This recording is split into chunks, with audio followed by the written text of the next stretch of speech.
Let's talk about gluttony. I've been talking about the 7 cardinal sins. Um, all of the sins are not actually issues in themselves. They're issues because of the way they cut you off from connection with the universe. They close your heart. So gluttony, eating food, enjoying your food, is not a bad thing. But getting addicted to it and stuck on it and eating too much, it's not really opening to the full enjoyment of that food and that part of life. It's actually kind of closing to the full enjoyment and getting stuck on the need and the kind of fearful desire for that food or whatever it is. Gluttony is also the same sin, the same issue that is referred to when we talk about drugs. So it's really about addiction. It's not about enjoying things, it's about being addicted to them so that you need them and you can't get away from them.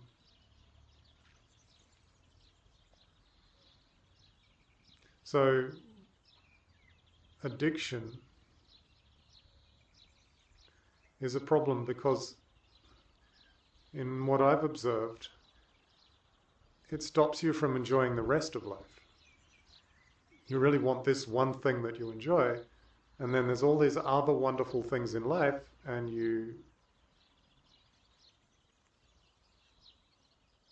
forget about them, no longer interested in them.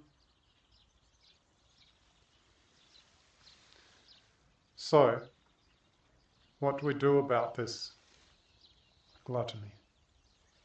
How do we resolve it? As with all of these sins that I've been talking about, you don't resolve it by fighting against it. You resolve it by going into it in a more positive way. So actually, what we need to do is to learn to enjoy more. There's a friend of mine who really likes chocolate. And so she decided only to buy very, very high quality chocolate and really enjoy that chocolate. And so she buys very small quantities of chocolate and really enjoys them, and then is satisfied and moves on with other things. It's not a technique that works for everybody, but it's the general idea, the idea of finding a way to really enjoy that and to really enjoy other things as well.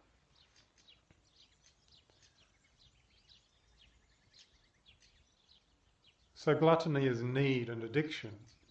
The resolution of it is actually enjoying whatever is there. To really enjoy that food, that thing that you are addicted to really appreciate it. And to really appreciate other things.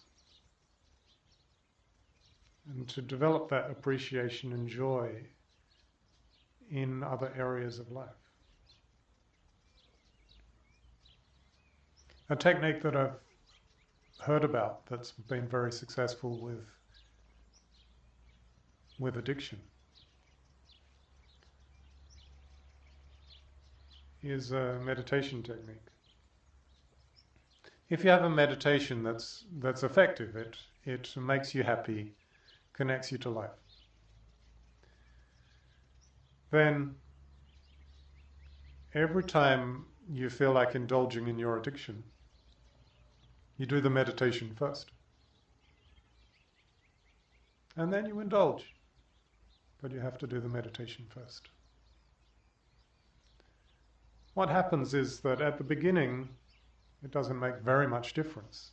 But as you get more and more into that meditation and you really, really enjoy it, then the addiction no longer seems so important. And the meditation creates so much more joy than that addiction. that it's quite easy for you to give up on whatever it is that you're addicted to.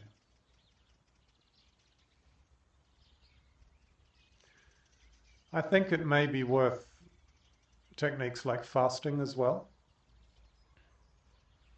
So fasting goes both ways. It does make you strengthen your resolve and have the inner spirit to be able to say no to things. But it also really makes you appreciate afterwards. So you've been doing these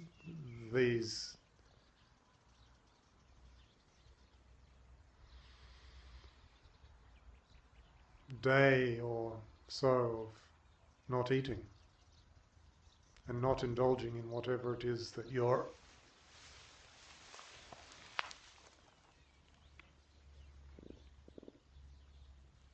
addiction or your gluttony is.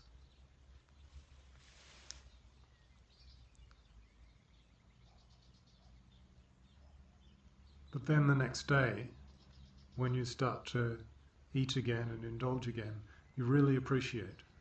And that appreciation helps you get to that feeling of how wonderful things are, and that there's more to appreciate than just those things that I'm addicted to.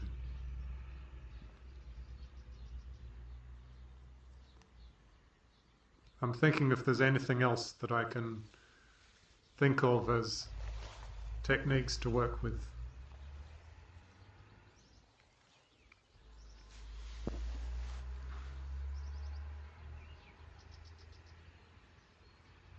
Of course, there is a particular energy, as with all of these issues.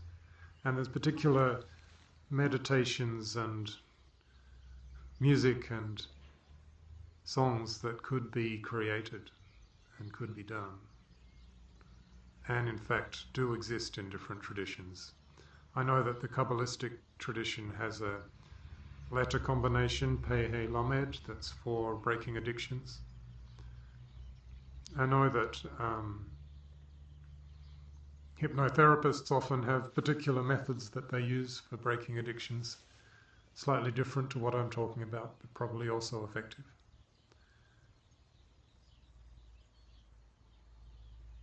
With my son as a very young child, he had a very strong tendency towards being addicted to things, to having one thing that he wanted and not being happy with anything else.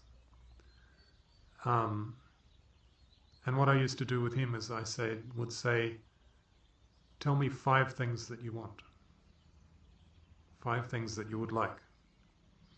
And if he could name 5 things, then he's no longer stuck on only one thing. And it's not so much an addiction, it's now, what is it that I'm going to do that I can enjoy? So maybe if you can broaden your list of things that you would like and things that you enjoy, then you can get not stuck on one particular one and not have that closed, addicted, needy feeling, and more of the open, excited exploration of life.